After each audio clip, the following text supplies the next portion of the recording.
Hello everyone, welcome back to my new blog. Friday video ಮಾಡ್ಕೊತಾ ಇದ್ದೆ. ಅವಾಗ ಅರ್ಧಕ್ಕೇ stop ಮಾಡಿದ್ದು ಅಷ್ಟೇ. ಮತ್ತೆ ನಾನು ವೀಡಿಯೋಸೇ ಮಾಡ್ಕೊಳಕ್ಕಾಗಿಲ್ಲ. 2 ಡೇಸ್ ನೆನ್ನೆ ಫುಲ್ಲು ಸ್ವಲ್ಪ ಸುಸ್ತಂತ ಹಂಗೇನೆ ಇದ್ದೆ. ಯಾಕೆ ಆ ಥರ ಆಯಿತು ಅಂತಂದರೆ, ನನಗೆ ಎಳ್ನೀರಂದರೆ ಎಂಟಿ ಸ್ಟಮಕಲ್ಲಿ ತೊಗೊಂಡ್ರೆ ಆಗೋದಿಲ್ಲ. ಸೊ ನಾನೇನು ಮಾಡಿದೆ, ಆಫ್ಟರ್ನೂನ್ ಒಂದು 12 o'clock ಹಂಗೆ ತೊಗೊಂಡಿದ್ನಲ್ವ, ಅದು ನನಗೆ ಸ್ವಲ್ಪ ಹೊಟ್ಟೆ ಹಸಿತೈತಲ್ಲ, ಆವಾಗ ನಾನು ತೊಗೊಂಡಿರೋದ್ರಿಂದ ಆವಾಗಲೂ ಕೂಡ ಹೊಟ್ಟೆ ಖಾಲಿ ಇರುತ್ತಲ್ವಾ, ಅದಕ್ಕೆ ನನಗೆ ಆ ಥರ ಸುಸ್ತಾಗ್ತಾ ಇತ್ತು. ಸಪೋಸ್ ಏನಾದರೂ ನಿಮಗೂ ಕೂಡ, ಯಾಕಂದರೆ ನನ್ನ ಬಾಡಿ ಸ್ವಲ್ಪ ವೀಕ್ ಇರೋದ್ರಿಂದ ಹೊಟ್ಟೆ ಹಸಿದಾಗ ಎಳ್ನೀರನ್ನ ತೊಗೊಂಡ್ರೆ ಇನ್ನೂ ಬಾಡಿನ ಅದು ವೀಕ್ ಮಾಡುತ್ತೆ. ಸೊ ಅದರಿಂದ ನನಗೆ ಸುಸ್ತಾಗ್ತಾ ಇತ್ತು ಅಷ್ಟೇ. ಇವಾಗ ನಿನ್ನೆ ಏನು ಮಾಡಿದೆ, ಅದಕ್ಕೇನೆ ಸ್ವಲ್ಪ ನೋಡೋಣ ಅಂತ ಅಂದ್ಬಿಟ್ಟು ಊಟ ಆದಮೇಲೆ ತೊಗೊಂಡಿದ್ದೆ, ಹೊಟ್ಟೆ ಫಿಲ್ ಆದಮೇಲೆ ತೊಗೊಂಡಿದ್ದೆ. ಬಟ್ ನಿನ್ನೆ ಏನೂ ಆ ಥರ ಪ್ರಾಬ್ಲಮ್ ಆಗಿರಲಿಲ್ಲ. ಸೊ ಅದರಿಂದ ಎಂಟಿ ಸ್ಟಮಕಲ್ಲಿ ನಾವು ಈ ಎಳ್ನೀರನ್ನ ತೊಗೊಳಕ್ಕೆ ನನಗಾಗೋದಿಲ್ಲ. ಸೊ ನಿಮಗೂ ಏನಾದರೂ ಆ ಥರ ಆಗ್ತಾ ಇದ್ದರೆ ನೀವು ಕೂಡ ಹೊಟ್ಟೆ ಹಚ್ತಾ ಇರಬೇಕಾದ್ರೆ ಯಾವುದೇ ಕಾರಣಕ್ಕೂ ಎಳ್ನೀರನ್ನ ತೊಗೊಳಕ್ಕೆ ಹೋಗಬೇಡಿ. ನನ್ನ ಥರ ನಿಮಗೂ ಕೂಡ ಆಗುತ್ತೆ. ಮತ್ತು ಕಾಸ್ಟ್ ಐರನ್ದು ತವಾನ ತೊಗೊಂಡಿದ್ನಲ್ವಾ, ಅದು ಕೂಡ ಬೆಳಿಗ್ಗೆ ಯೂಸ್ ಮಾಡಿದೆ. ದೋಸೆನ ಮಾಡ್ಕೊಂಡಿದ್ದೆ, ತುಂಬಾ ಚೆನ್ನಾಗಿ ಬಂದಿತ್ತು ದೋಸೆ ಎಲ್ಲ. ಸ್ಟಾರ್ಟಿಂಗು ಒಂದೆರಡು ದೋಸೆನ ಸ್ವಲ್ಪ ನಿಧಾನಕ್ಕೆ ಮಗ್ಚಾಕಬೇಕಾಗುತ್ತೆ ಅಷ್ಟೇ. ಅದು ಬಿಟ್ಟರೆ ಚೆನ್ನಾಗೇ ಬಂತು. ಇವಾಗ ನಿಮಗೆ ಮಾಡಿ ತೋರಿಸ್ತೀನಿ. ನಾನು ಆಲ್ರೆಡಿ ಬೆಳಿಗ್ಗೆ ಮಾಡಿದ್ದೀನಿ. ಆಯಿಲ್ನೆಲ್ಲ ಜಾಸ್ತಿ ಅಪ್ಲೈ ಮಾಡೋ ಅವಶ್ಯಕತೆನೇ ಇರೋದಿಲ್ಲ. ತುಂಬಾ ಚೆನ್ನಾಗಿರುತ್ತೆ. ಐರನ್ ತವ ಆಗಿರೋದ್ರಿಂದ ಜಾಸ್ತಿ ಫುಡ್ಡಲ್ಲಿ ಐರನ್ ಕಂಟೆಂಟ್ ಅನ್ನೋದು ನಮ್ಮ ಬಾಡಿಗೆ ಹೋಗುತ್ತೆ. ತುಂಬಾ ಹೆಲ್ತ್ ಬೆನಿಫಿಟ್ ಇರೋದ್ರಿಂದ ನಾನು ಐರನ್ ತವನ ತರಿಸ್ಕೊಂಡಿದ್ದೆ. ಆದಷ್ಟು ಇನ್ಮೇಲೆ ಕುಕ್ವೇರ್ಸ್ ಎಲ್ಲನೂ ಕೂಡ ಸ್ವಲ್ಪ ಕ್ವಾಲಿಟಿ ಎಲ್ಲ ಚೆನ್ನಾಗಿರೋದನ್ನ ನೋಡಿಕೊಂಡು ಒಳ್ಳೆ ಕ್ವಾಲಿಟಿ ಪಾತ್ರೆಗಳನ್ನ ಬೈ ಮಾಡಬೇಕು. ಒಂದೊಂದೇ ತೊಗೋಬೇಕು. ಯಾಕಂದರೆ ಸ್ವಲ್ಪ ಪ್ರೈಸು ಕೂಡ ಜಾಸ್ತಿ ಇರುತ್ತೆ. ಎಲ್ಲನೂ ಒಟ್ಟಿಗೆನೂ ಕೂಡ ಆರ್ಡರ್ ಮಾಡ್ಕೊಳ್ಳೋದಕ್ಕಾಗೋದಿಲ್ಲ. ಅಮೌಂಟ್ ಸ್ವಲ್ಪ ಸೇರಿಸ್ಕೊಂಡು ಮಾಡ್ಕೊಳ್ಳೋಣ ಅಂತ ಇದ್ದೀನಿ. ನಿಮ್ಗೆ ಏನಾದರೂ ಲಿಂಕ್ ಬೇಕು ಅಂತಂದರೆ ನನಗೆ ಕಾಮೆಂಟ್ ಮಾಡಿ. ನಾನು ಬೇರೆ ವೆಬ್ಸೈಟಲ್ಲಿ ತರಿಸಿದ್ದು. ಆನ್ಲೈನಲ್ಲಿ ಇವಾಗ ಅಮೆಝಾನಲ್ಲಿ, ಫ್ಲಿಪ್ಕಾರ್ಟಲ್ಲೆಲ್ಲ ತರಿಸ್ಕೊತೀನಿ. ಅಂದರೆ ಬೇರೆ ವೆಬ್ಸೈಟಲ್ಲಿ ತರಿಸ್ತೀನಿ ಅಂತಂದರೆ ಇದಕ್ಕೆ 1500 ಮೇಲೇ ಇದೆ. ನಾನು ತರಿಸಿರೋ ವೆಬ್ಸೈಟಲ್ಲಿ 1000 ರೂಪೀಸ್ ಇತ್ತು. ನಿಮಗೆ ಇಷ್ಟ ಆಯಿತು, ವರ್ತ್ ಇದೆ ಅಂತ ಅಂದರೆ ಮಾತ್ರ ತರಿಸ್ಕೊಳ್ಳಿ. ಒಂದ್ಸಲ ಇನ್ವೆಸ್ಟ್ಮೆಂಟ್ ಮಾಡೋದು ಅಷ್ಟೇ. 1000 ರೂಪೀಸ್ ಅನ್ನೋದೇನು ಜಾಸ್ತಿ ಅಲ್ಲ. ಬೇರೆ ಇನ್ನೂ ಪಾತ್ರೆಗಳಿಗೆ ಇನ್ನೂ ಜಾಸ್ತಿ ಇರುತ್ತೆ ಬೇರೆ ವೆಬ್ಸೈಟ್ಗಳಲ್ಲಿ. ಇವಾಗ ನಾನು ತರಿಸಿರೋದ್ರಲ್ಲಿ ಕ್ವಾಲಿಟಿನೂ ಸೇಮೇನೇ ಇದೆ. ಬಟ್ ಇವರು ಓನ್ ಬ್ರ್ಯಾಂಡಿಂದ ಮಾಡ್ತಾ ಇದ್ದಾರೆ. ಅವರು ಸ್ವಲ್ಪ ಅಂದರೆ ಅವರೇ ಮ್ಯಾನುಫ್ಯಾಕ್ಚರ್ ಮಾಡ್ತಾ ಇರೋದ್ರಿಂದ, ಡೈರೆಕ್ಟ್ ಸೇಲ್ ಮಾಡ್ತಾ ಇರೋದ್ರಿಂದ ಸ್ವಲ್ಪ ಕಡಿಮೆ ಬಜೆಟಲ್ಲಿ ಸಿಗುತ್ತೆ. ಬೇಕು ಅಂತಂದರೆ ನನಗೆ ಕಾಮೆಂಟ್ ಮಾಡಿ. ನಾನು ನಿಮಗೆ ಆ ವೆಬ್ಸೈಟ್ದು ಲಿಂಕ್ನ ಶೇರ್ ಮಾಡ್ತೀನಿ. ಇವಾಗ ದೋಸೆ ಯಾವ ಥರ ಬರುತ್ತೆ ಅನ್ನೋದನ್ನ ತೋರಿಸ್ತೀನಿ, ಬನ್ನಿ.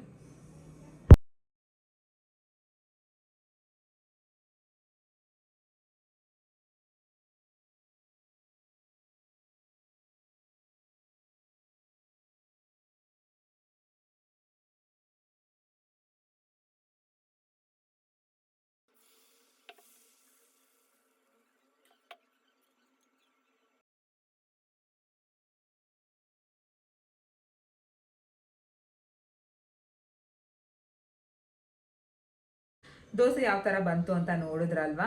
ಮತ್ತು ನಿನ್ನೆ ನಾನು ನಮ್ಮಮ್ಮ ಇಬ್ಬರು ಸೇರಿಕೊಂಡು ಸಾಂಬಾರ್ ಪೌಡರ್ನ ಪ್ರಿಪೇರ್ ಮಾಡಿದ್ವಿ. ನಮ್ಮಮ್ಮ ಇದೆ ಫಸ್ಟ್ ಟೈಮ್ ಮಾಡಿರೋದಂತೆ ಸಾಂಬಾರ್ ಪೌಡರು. ಏನೇನು ಬೇಕು ಅಂತ ಲಿಸ್ಟ್ ಇತ್ತು. ಅದರಲ್ಲಿ 1 kg ಹಂಗೆ ಮಾಡ್ಕೊಂಡಿದ್ವಿ. ಸ್ವಲ್ಪನೇ ಮಾಡ್ಕೊಂಡಿದ್ವಿ. ಇನ್ನೂ ಅದನ್ನು ಮಿಲ್ಲು ಕೊಟ್ಟಿಲ್ಲ, ಎಲ್ಲ ರೆಡಿ ಮಾಡಿ ಇಟ್ಟಿದ್ದೀವಿ. ಇವತ್ತು ಅದನ್ನು ಮಾಡಬೇಕು.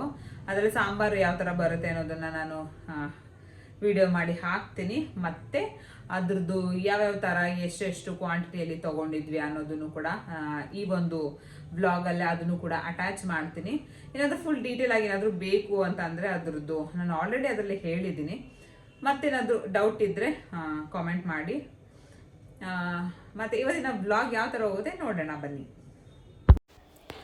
ಮಧ್ಯಾಹ್ನಕ್ಕೆ ಏನು ಅಡುಗೆ ಮಾಡೋದು ಅಂತ ಐಡಿಯಾ ಇರಲಿಲ್ಲ. ಬೆಳಗ್ಗೆ ದೋಸೆ ಎಲ್ಲ ಮಾಡಿದ್ನಲ್ವಾ, ಅದೇ ತಿಂದ್ಬಿಟ್ಟು ಸುಮ್ಮನೆ ಅದೇ. ಸರಿ, ಇವಾಗ ಅನ್ನ ಸಾಂಬಾರು ಯಾಕೋ ತಿನ್ನೋ ಮೂಡಿರಲಿಲ್ಲ. ಅದಕ್ಕೋಸ್ಕರ ಟೊಮ್ಯಾಟೊ ಗೊಜ್ಜು ಅಥವಾ ಗ್ರೇವಿ ಥರ ಮಾಡ್ಕೊಳ್ಳೋಣ ರೈಸ್ಗೆ ಅಂತಂದ್ಬಿಟ್ಟು ಪ್ರಿಪೇರ್ ಮಾಡ್ಕೊತಾ ಇದ್ದೆ. ಒಗ್ಗರಣೆಗೆ ಸ್ವಲ್ಪ ಎಣ್ಣೆ, ಸಾಸಿವೆ, ಜೀರಿಗೆ ಮತ್ತು ಹಸಿಮೆಣಸಿನ್ಕಾಯಿ, 2 ಈರುಳ್ಳಿನ ಹಾಕ್ಕೊಂಡು ಚೆನ್ನಾಗಿ ಫ್ರೈ ಮಾಡಿಕೊಂಡು ಅದಾದಮೇಲೆ ಟೊಮ್ಯಾಟೋನ ಕಟ್ ಮಾಡಿ ಹಾಕ್ಕೊತಾ ಇದ್ದೀನಿ. ಅದನ್ನು ಕೂಡ ಅಷ್ಟೇ ನೀಟಾಗಿ ಚೆನ್ನಾಗಿ ಫ್ರೈ ಮಾಡ್ಕೊಬೇಕು. ಸ್ವಲ್ಪ ಅರಿಶಿನ ಪುಡಿನ ಆ್ಯಡ್ ಮಾಡ್ಕೊತಿದ್ದೀನಿ. ಅರಿಶಿನ ಮತ್ತು ಉಪ್ಪು ಎರಡೂ ಹಾಕಿದ್ರೂ ತರಕಾರಿಗಳು ಬೇಗನೆ ಬೆಂದೋಗ್ಬಿಡುತ್ತೆ. ಅದು ಬೇಯೋ ಅಷ್ಟರಲ್ಲಿ ಸ್ವಲ್ಪ ಮಜ್ಜಿಗೆನ ಮಾಡ್ಕೊತಾ ಇದ್ದೆ. ಯಾಕಂತಂದರೆ ಇವಾಗಂತೂ ತುಂಬಾ ಬಿಸಿಲಿದೆ. ಅದು ಪ್ರೆಗ್ನೆಂಟ್ ಇರೋರು ಬಿಸಿಲಂತೂ ತಡೆಯೋಕ್ಕೆ ಆಗೋದಿಲ್ಲ. ತುಂಬಾ ಸೆಕೆ ಆಗ್ತಾ ಇರುತ್ತೆ. ಆಮೇಲೆ ಜಾಸ್ತಿ ನೀರು ಕುಡಿಸ್ತಾ ಇರುತ್ತೆ. ಸೊ ಅದಕ್ಕೋಸ್ಕರ ನೀರು ಬದಲು ಮಜ್ಜಿಗೆನಾದರೂ ಕುಡಿಯೋಣ ಅಂದ್ಬಿಟ್ಟು ಮಜ್ಜಿಗೆನ ಪ್ರಿಪೇರ್ ಮಾಡ್ಕೊತಾ ಇದ್ದೀನಿ. ಸಾಲ್ಟ್ ಏನೂ ಹಾಕಿಲ್ಲ ನಾನು, ಹಂಗೇ ನಾನು ಕುಡ್ದು ಅಭ್ಯಾಸ ಇದೆ. ಎರಡೂ ಕೆಲಸ ಸ್ವಲ್ಪ ಮಧ್ಯಾಹ್ನ ಸ್ವಲ್ಪ ಈಸಿಯಾಗೆ ಮಾಡಿಕೊಂಡೆ. ಅಡುಗೆ ಎಲ್ಲ ಏನು ಸಾಂಬಾರೆಲ್ಲ ಮಾಡೋಕ್ಕೆ ಹೋಗಲಿಲ್ಲ.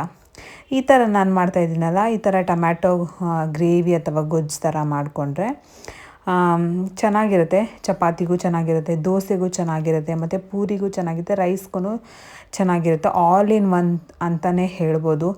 ಮತ್ತು ಒಂದು ಸ್ವಲ್ಪ ಸೌತೆಕಾಯಿನ ತೆಗೆದಿಟ್ಟೆ. ಸಾಯಂಕಾಲ ಅಥವಾ ಈವ್ನಿಂಗ್ ಯಾವಾಗಾದರೂ ತಿನ್ಬೋದು ಅಂದ್ಬಿಟ್ಟು. ಫ್ರಿಜ್ಜಿಂದ ಯಾವಾಗಲೂ ಅಷ್ಟೇ ಡೈರೆಕ್ಟು ತೆಗೆದು ತಿನ್ನೋದಕ್ಕಾಗೋದಿಲ್ಲ, ಕೋಲ್ಡ್ ಆಗಿಬಿಡುತ್ತೆ. ಅದಕ್ಕೋಸ್ಕರ ನಾನು ಮಧ್ಯಾಹ್ನನೇ ತೆಗೆದಿಟ್ಬಿಟ್ಟೆ. ಅದೆಲ್ಲ ರೂಮ್ ಟೆಂಪ್ರೇಚರಿಗೆ ಬಂದಮೇಲೆ ತಿನ್ನಬೇಕು. ಏನೇ ಫುಡ್ ಆದ್ರೂ ಅಷ್ಟೇ ಫ್ರಿಜ್ಜಲ್ಲಿಟ್ಟು ಡೈರೆಕ್ಟ್ ನಾವು ತೊಗೊಳೋದ್ರಿಂದ ಬೇಗನೆ ಕೋಲ್ಡು ನಮಗೆ ಸ್ಟಾರ್ಟ್ ಆಗಿಬಿಡುತ್ತೆ. ಅಷ್ಟರಲ್ಲಿ ಇದು ಕೂಡ ಬೆಂದಿತ್ತು. ಇದಕ್ಕೆ ಸ್ವಲ್ಪ ನೀರನ್ನ ಸೇರಿಸ್ಕೊಂಡು ಖಾರಕ್ಕೆ ಎಷ್ಟು ಬೇಕಷ್ಟು ಖಾರದ ಪುಡಿ, ಸ್ವಲ್ಪ ಧನಿಯಾ ಪುಡಿ, 1 ಟೇಬಲ್ ಸ್ಪೂನ್ ಗರಂ ಮಸಾಲಾನ ಹಾಕ್ಕೊಂಡೆ. ಇದಾದಮೇಲೆ ಸ್ವಲ್ಪ ಸಾಂಬಾರು ಪುಡಿನೂ ಕೂಡ ಆ್ಯಡ್ ಮಾಡ್ಕೊತಾ ಇದ್ದೀನಿ ನಾನು. ಇದು ಶಾಪಿಂದ ತಂದಿರೋದಿದು. ಇನ್ನು ನಾನು ನಮ್ಮ ಮನೇಲಿ ಮಾಡಿರೋದನ್ನು ಇನ್ನೂ ಮಿಲ್ಲಿಗೆ ಕೊಟ್ಟಿಲ್ಲ. ಸಾಂಬಾರು ಪುಡಿ ಹಾಕಿ ರುಚಿಗೆ ಎಷ್ಟು ಬೇಕಷ್ಟು ಉಪ್ಪನ್ನ ಹಾಕ್ಕೊಂಡಿದ್ದೀನಿ. ಟೊಮ್ಯಾಟೊ ಗೊಜ್ಜಿಗೆ ಒಂದು ಸ್ಪೆಷಲ್ ಫ್ಲೇವರ್ ಅಂತಂದರೆ ಕಸ್ತೂರಿ ಮೇಥಿನ ಆ್ಯಡ್ ಮಾಡಿದ್ರೆ ಗ್ರೇವಿ ಥರ ಫೀಲ್ ಬರುತ್ತೆ. ಒಂದು ಸಲ ಇದು ನೀವು ಟ್ರೈ ಮಾಡಿಲ್ಲ ಅಂದರೆ ಒಂದು ಸಲ ಟ್ರೈ ಮಾಡಿ, ತುಂಬಾ ಚೆನ್ನಾಗಿರುತ್ತೆ. ಈ ಹೋಟೆಲಲ್ಲೆಲ್ಲ ಕೊಡ್ತಾರೆ ನೋಡಿ, ಸಾಗು ಥರ, ಆ ಥರ ಫ್ಲೇವರ್ ಬರುತ್ತೆ. ಕಲ್ಲುಪ್ಪನ್ನ ಸೇರಿಸ್ಕೊತಾ ಇದ್ದೀನಿ. ಕಲ್ಲುಪ್ಪು ಸೇರಿಸೋದ್ರಿಂದನೂ ಕೂಡ ಅಡುಗೆಗಳು ರುಚಿ ಜಾಸ್ತಿ ಆಗುತ್ತೆ, ನಾರ್ಮಲ್ ಹುಡಿ ಉಪ್ಪು ಸೇರಿಸೋದಕ್ಕಿಂತ. ಅದನ್ನು ಹಾಕಿ ಎಲ್ಲನೂ ನೀಟಾಗಿ ಮಿಕ್ಸ್ ಮಾಡ್ಕೊತಾ ಇದ್ದೀನಿ. ನೀರು ಎಷ್ಟು ಬೇಕು ಅಷ್ಟು ನೋಡಿಕೊಂಡು ನೀವು ಹಾಕ್ಕೊಬೋದು.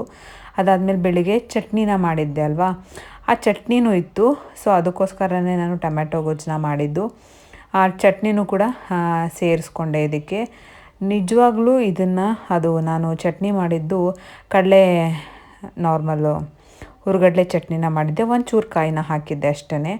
ಅದನ್ನು ಇದಕ್ಕೆ ಹಾಕ್ಕೊಂಡ್ರೆ, ಅಥವಾ ನೀವು ಚಟ್ನಿ ಮಾಡಿಲ್ಲ ಅಂದರೆ ಈ ಥರ ಗ್ರೇವಿ ಸ್ವಲ್ಪ ಚೂರು ತೆಂಗಿನಕಾಯಿ,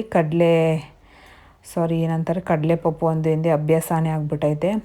ಈ ಹುರ್ಗಡ್ಲೆ, ಒಂದು ಸ್ವಲ್ಪ ಹಸಿಮೆಣ್ಸಿನ್ಕಾಯಿ, ಒಂಚೂರು ಬೆಳ್ಳುಳ್ಳಿನ ಹಾಕ್ಬಿಟ್ಟು ಚೆನ್ನಾಗಿ ರುಬ್ಕೋಬೇಕಾಗತ್ತೆ. ಅದನ್ನು ಕೂಡ ಸೇರಿಸಿ ಹಾಕ್ಕೊಬೇಕು.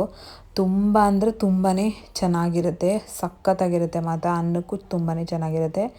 ಅದಾದಮೇಲೆ ಮತ್ತೆ ಹಿಂದೊಂದು ದಿವಸದ ಬ್ಲಾಗ್ನ ಅಪ್ಲೋಡ್ ಮಾಡ್ತಾಯಿದ್ದೀನಿ. ಇಲ್ಲಿ ನಾನು ಖಾರದ ಪುಡಿನ ಪ್ರಿಪೇರ್ ಮಾಡ್ತಾಯಿದ್ವಿ. 1 kgಗೆ ನಾನು ಮಾಡ್ಕೊತಾ ಇರೋದು. ಇಲ್ಲಿ ಮೊದಲಿಗೆ 1 kgಯಷ್ಟು ಇಲ್ಲಿ ನಾನು 1 kg ಮೆಣಸಿನ್ಕಾಯಿನ ತೊಗೊಂಡಿದ್ದೀನಿ. ಅದರಲ್ಲಿ ಬಾಡಿಗೆ ಮೆಣಸಿನ್ಕಾಯಿ ಅರ್ಧ kg, ಖಾರದ ಮೆಣಸಿನ್ಕಾಯಿ ಅರ್ಧ kgನ ತೊಗೊಂಡಿದ್ದೀನಿ.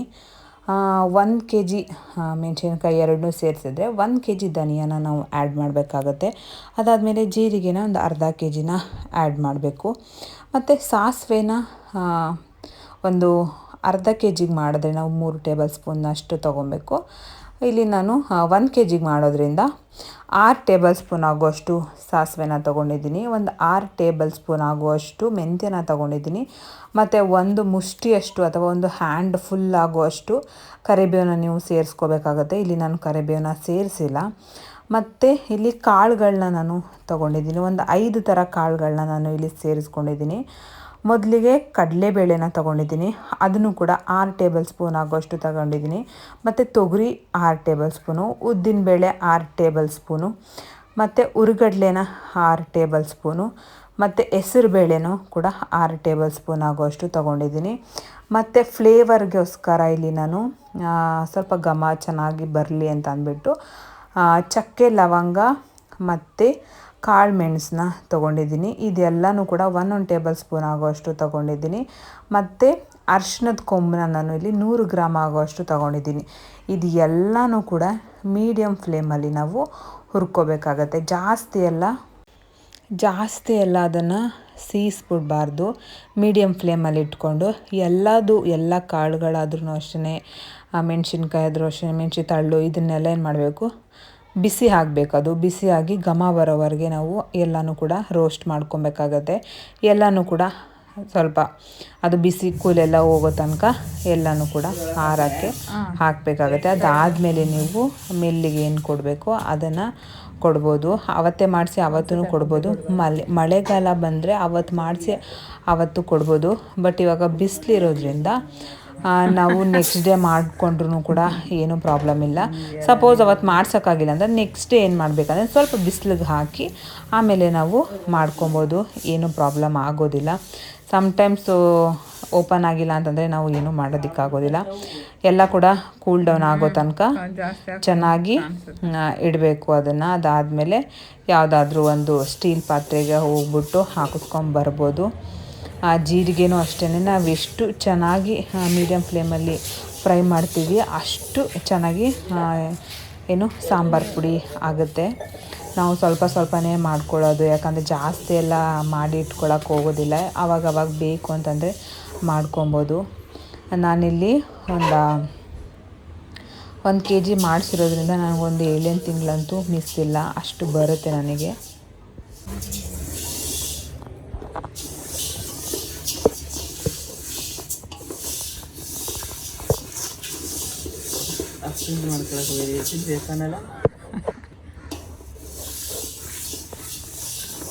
ಎಷ್ಟು ವರ್ಷದಿಂದ ಖಾರದ ಪುಡಿ ಮಾಡೋದು ಕಲ್ತಿದೆ ಮಮ್ಮಿ? ಫಸ್ಟ್ ಟೈಮ್ ಒಂದ್ಸಲ ಏನೋ ಖಾರ ಪುಡಿ ಅಂತ ಕೈ ಹಾಕಿರೋದು. 50 ಆಗಿಲ್ಲ ನಂಗೆ.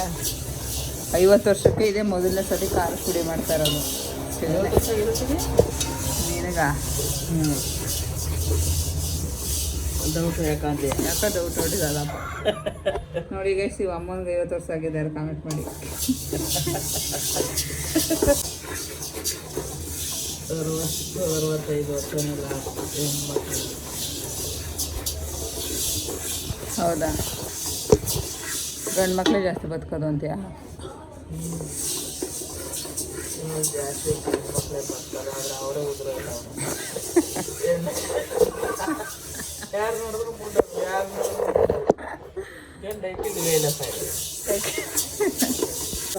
ಅದೇನಾದ್ರು ನಿಂತ್ಕೊಳ್ಳೋಕ್ಕಾದ್ರು.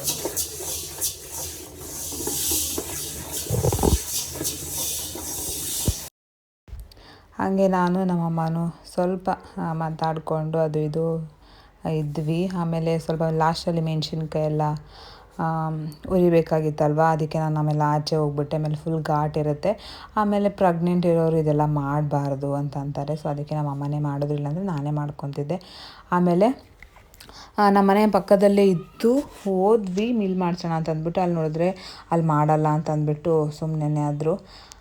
ಆಮೇಲೆ ಮತ್ತೆ ವಾಪಸ್ ಮನೆಗೆ ಬಂದು ಮತ್ತೆ ಸ್ವಲ್ಪ ಫ್ರೆಶ್ ಅಪ್ ಆದೆ. ಇಂದಿನ ದಿವಸ ಮಾಡೋಣ ಸ್ನಾನ ಅಂತ ಅಂದ್ಬಿಟ್ಟು ಮಾಡೋಕ್ಕೆ ಆಗಲಿಲ್ಲ. ಯಾವಾಗ ಟೈಮ್ ಸಿಗುತ್ತೆ ಅವಾಗವಾಗ ಮಾಡ್ಕೋಬೇಕಾಗತ್ತೆ.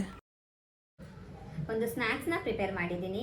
ಏನು ಚೆನ್ನಾಗಿ ಬಂದಿದೆ ಅಂದರೆ ನಿಜವಾಗ್ಲೂ ನಾನು ಇಷ್ಟು ಚೆನ್ನಾಗಿರುತ್ತೆ ಅಂತ ಎಕ್ಸ್ಪೆಕ್ಟ್ ಮಾಡಿರಲಿಲ್ಲ. ಸಖತ್ತಾಗಿದೆ. ಮಕ್ಳಿಗಂತೂ ಸಖತ್ ಇಷ್ಟ ಆಗುತ್ತೆ. ಮಕ್ಳಿಗೆಲ್ಲ ನಮಗೇನೆ ಇಷ್ಟ ಆಗ್ತದೆ. ಸ್ವೀಟ್ ಏನಾದರೂ ಕ್ರೇವಿಂಗ್ಸ್ ಇರೋರು ಇದಕ್ಕೆ ಜಾಸ್ತಿ ಏನು ಸ್ವೀಟೇ ಬೇಕಾಗಿಲ್ಲ. ಒಂಚೂರು ಸ್ವಲ್ಪ ಚೆನ್ನಾಗಿ ಕಾಣಿಸ್ತಿದೆ ಅಂತ ಸ್ವಲ್ಪ ಬೆಲ್ಲನ ಹಾಕಿದ್ದೀನಿ ಅಷ್ಟೇ. ಅದು ಬಿಟ್ಟು ಇನ್ನೇನು ಸ್ವೀಟ್ ಹಾಕೋ ನೆಸೆಸಿಟಿನೇ ಇಲ್ಲ. ನಿಜವಾಗ್ಲೂ ಏನು ಚೆನ್ನಾಗಿ ಬಂದಿದೆ ಅಂದರೆ ಆಹಾ. ಹೌದು, ಇದನ್ನು ಮಿನಿ ಬ್ಲಾಗಲ್ಲಿ ಅಪ್ಲೋಡ್ ಮಾಡಿದ್ದೀನಿ. ಇದನ್ನು ನಿಜವಾಗ್ಲೂ ನೀವು ಟ್ರೈ ಮಾಡಲೇಬೇಕು.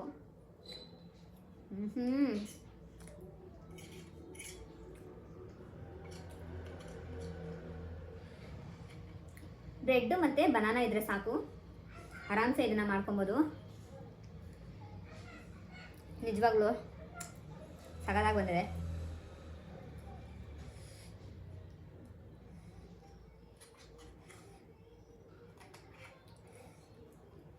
ಸ್ವಲ್ಪ ನೆನಿಬೇಕು, ನಾನು ನೆನೆಗೆ ಬಿಡ್ತಾ ಇಲ್ಲ, ಅಂದ್ರೂ ತಿಂತಾ ಇದ್ದೀನಿ ಹಂಗೇನೆ. ಅಬ್ಬಬ್ಬಬ್ಬಾ, ನಿಜವಾಗ್ಲೂ ಇಷ್ಟೊಂದು ಚೆನ್ನಾಗಿ ಬರುತ್ತೆ ಅಂತ ಎಕ್ಸ್ಪೆಕ್ಟ್ ಮಾಡಿರಲಿಲ್ಲ.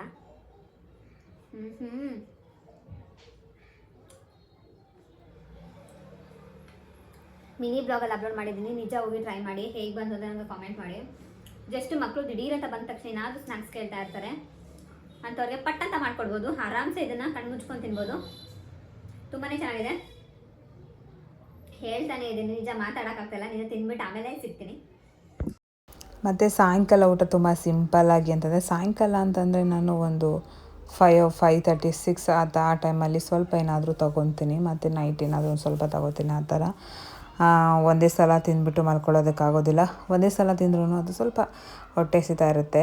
ಆದ್ದರಿಂದ 1-2 hours 3 hours ಮತ್ತು ಮಲ್ಕೋಬೇಕಾದ್ರೆ ಒಂದು ಸ್ವಲ್ಪ ಹಾಲನ್ನ ಕುಡ್ಕೊಂಡು ಮಲ್ಕೊಂಡ್ಬಿಟ್ರೆ ಬೆಳಗ್ಗೆ ತನಕ ಮಾತಾಡೋಂಗಿಲ್ಲ. ಇಲ್ಲಾಂತಂದರೆ ಮತ್ತೆ ನೈಟ್ ಹೊಟ್ಟೆ ಹಸಿತಾ ಇರುತ್ತೆ.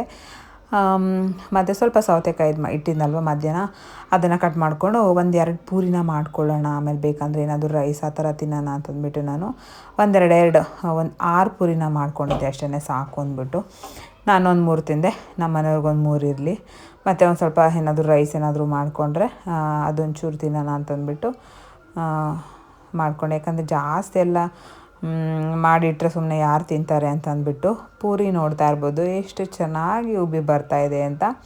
ನಾನು ಇನ್ಸ್ಟೆಂಟಾಗಿಯೇ ಕಲಸಿ ಅಲ್ಲೇ ಒತ್ತಿ ಮಾಡ್ತಾ ಇರೋದು. ನಾನು ನೆನೆಸಿಟ್ಟು ಅದೆಲ್ಲ ಏನೂ ಮಾಡೋಕ್ಕೆ ಹೋಗಿಲ್ಲ. ಅಂದರೂ ನೋಡ್ಬೋದು ನೀವು ಎಷ್ಟು ಚೆನ್ನಾಗಿ ಬಂದಿದೆ ಅಂತ. ಗ್ರೇವಿ ಜೊತೆ ಅಂತೂ ನಿಜವಾಗ್ಲೂ ಸೂಪರಾಗಿತ್ತು. ಒಂದು ಸಲ ನೀವು ಟ್ರೈ ಮಾಡಿ. ಮತ್ತು ಈ ಒಂದು ಪುಟ್ಟ ವ್ಲಾಗ್ ನಿಮಗೆ ಇಷ್ಟ ಆಗಿದ್ರೆ please like, share, comment and subscribe to my channel. Love you all.